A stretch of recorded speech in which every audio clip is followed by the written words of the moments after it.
Good evening everybody. Today we will discuss about the lesson Human Eye and Colorful World in 10th class. Let us see, we already learned about the different types of lenses and the image formation in lenses in convex and concave lens.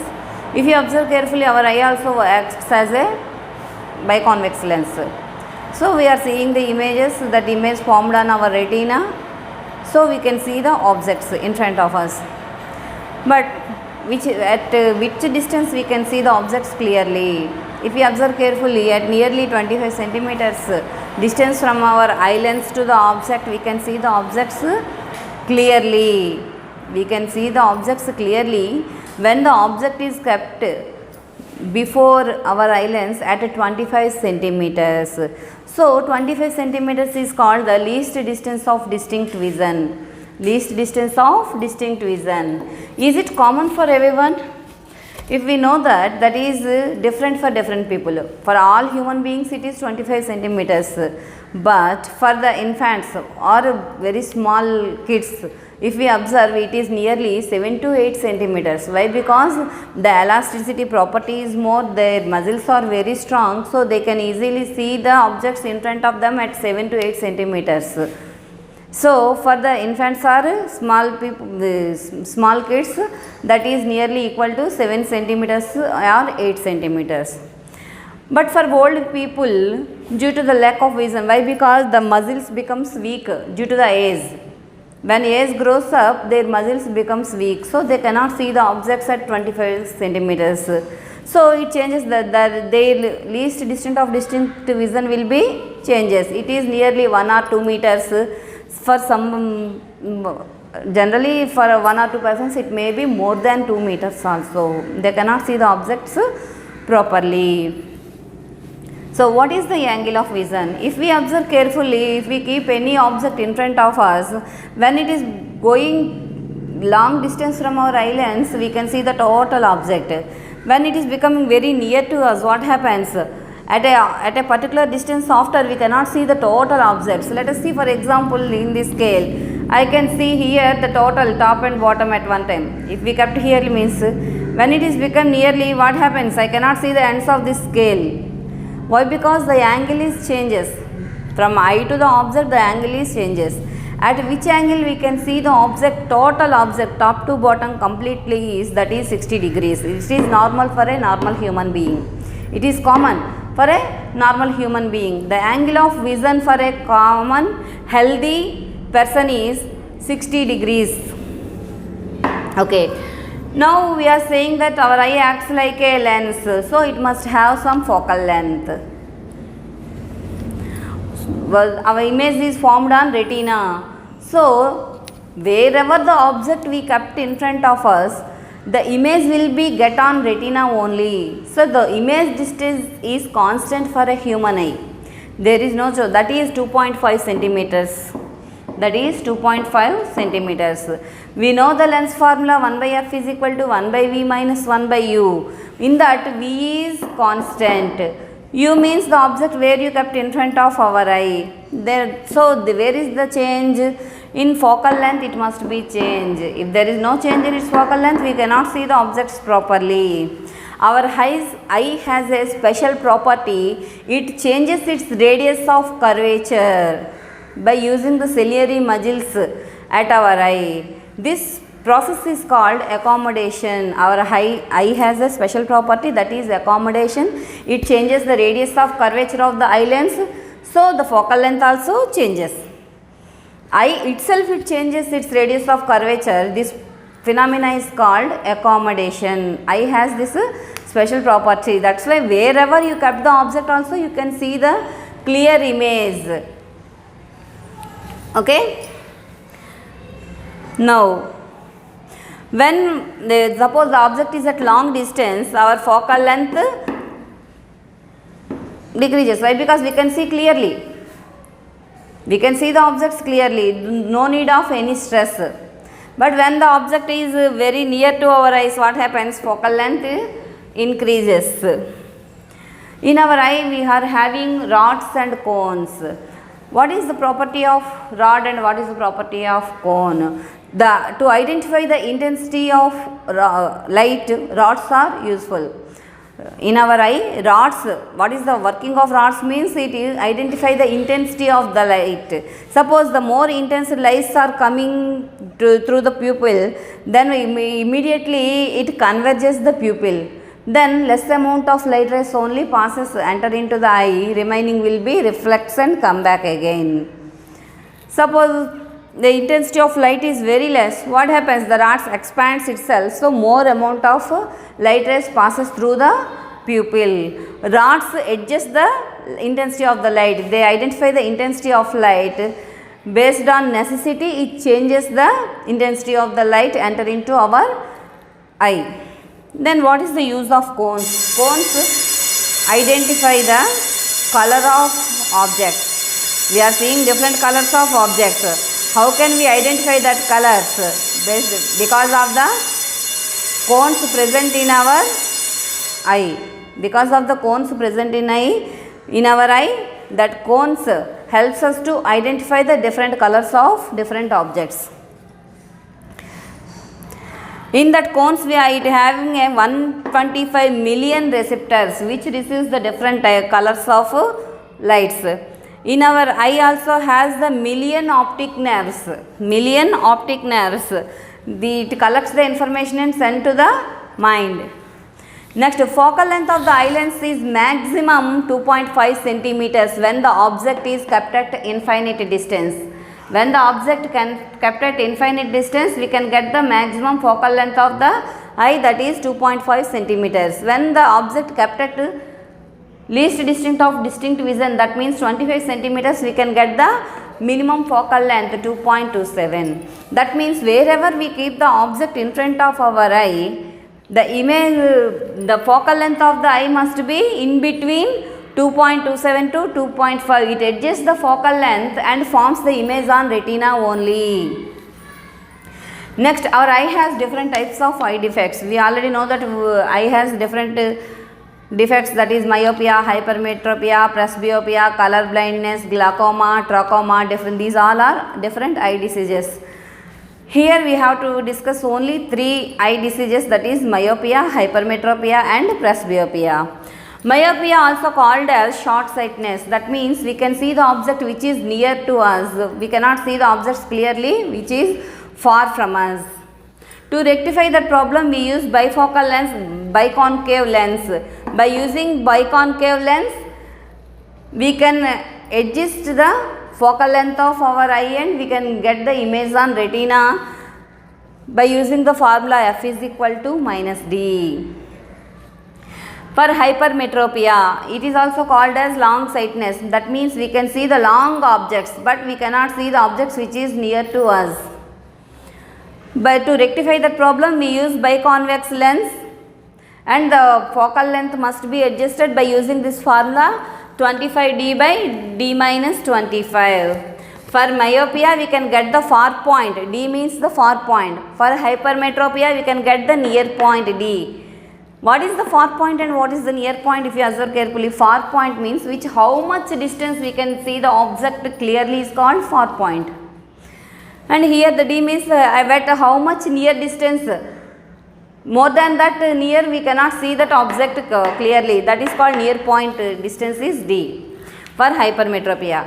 For hypermetropia we can get the near point and for myopia you can get the far point. Another eye defect is called presbyopia.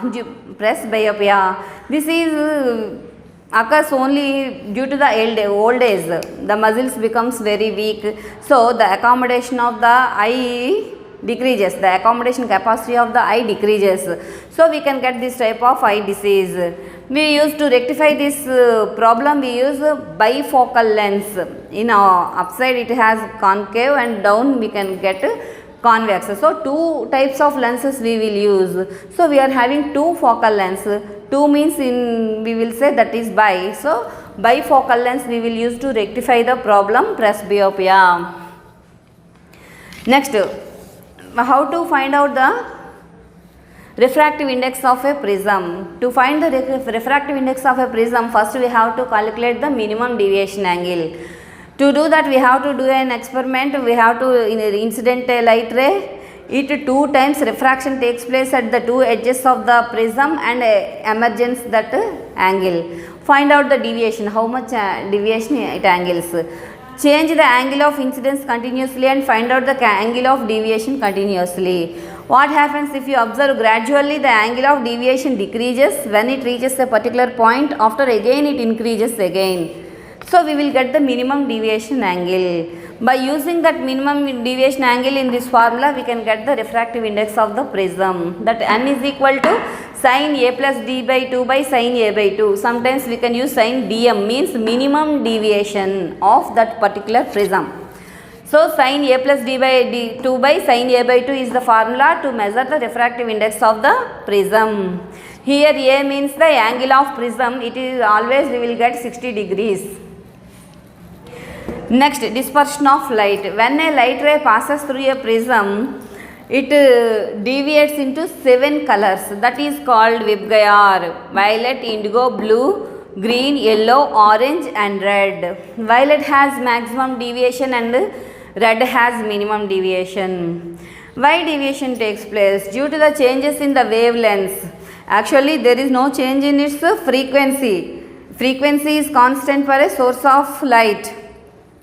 For a one source of light, the frequency is constant for that light ray. But why it deviates when it passes through from the prism? There is a change in its wavelength.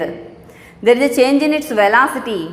That velocity, wavelength are also interdependent. By using the formula, if you know V is equal to F lambda formula, V is equal to F lambda. What does it mean? V is equal to F lambda. F means frequency, lambda is wavelength, V is the velocity of light in that medium.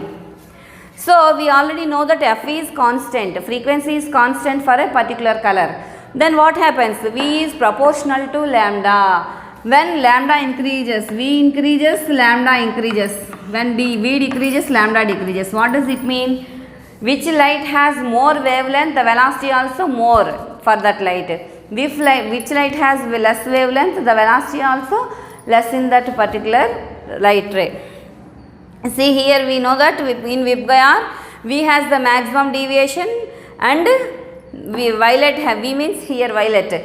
Violet color has maximum deviation and it has minimum wavelength. What does it mean? Its velocity is less and its wavelength also less. Red has maximum wavelength and velocity also more. It has minimum deviation. Red color has minimum deviation, violet color has maximum deviation. Red color has more wavelength and violet color has less wavelength.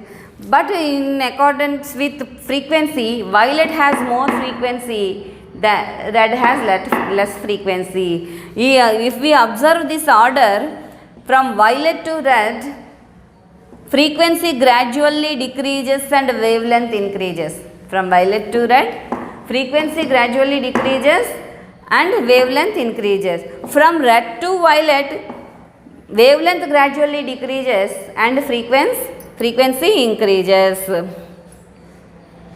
What is frequency? Number of waves emitted by a source of light in 1 second. In 1 second, a source of light, how many waves of light emitted is called frequency. The number of waves emitted by a source of light in 1 second is called frequency. Here we are saying about the wave, not a ray. Light not only ray, it acts like a wave. So that's why we can call the light waves, light rays are electromagnetic waves also. Means it passes through 3 into 10 power 8 meter per second. The velocity is constant to the light ray. Light is also a source of energy, like wind, water. Light is also a source of energy. When it emits on a molecule or a atom, what happens? The atom vibrates. Due to its vibrations, some colors are emitted, re-emitted by that atoms. When a light incident on an atom or molecule, it vibrates and re-emits some amount of light energy it absorbs and remaining it re-emits. That re-emission of light is called scattering. The re-emission of light from the molecules or atoms is called scattering. Okay. Next, in the atmosphere we are having nitrogen, oxygen more. Sometimes in a sunny day also the rain will come, that time we can observe the rainbow. How the rainbow will be formed? In a raindrop acts like a biconvex lens. What happens when light ray enter into that one, at the two edges refraction takes place. When the angle of incidence reaches 0 to 40 degrees at a particular angle, again it come back into the total internal reflection takes place from the second edge, and again it come back into the same medium. Due to this process we can get the rainbow. At 42, the angle between the incident and emergent ray is 42 degrees, 0 to 42 degrees. We can get a rainbow and we can see the red color. Suppose the angle is 40 degrees, we can see the violet color. At angle 42 degrees, we can see the red color. At angle 40 degrees, we can see the violet color. In between 40 degrees to 42 degrees, we can see all colors in rainbow. Next place, due to the scattering only, we can see the color of sky as blue. We are seeing that color of sky is blue. How we can explain why it is getting blue color? In our atmosphere, we are having large amount of nitrogen and oxygen molecules. The size of the oxygen and nitrogen molecules free is comparable to the frequency of light. Then it emits remaining all colors emergence, and it emits the blue color. Due to that one, we can see the sky in blue color. But in the noon of a sunny day, amount of water vapor present in the air more. Not only nitrogen and oxygen, water vapor also present in air becomes more.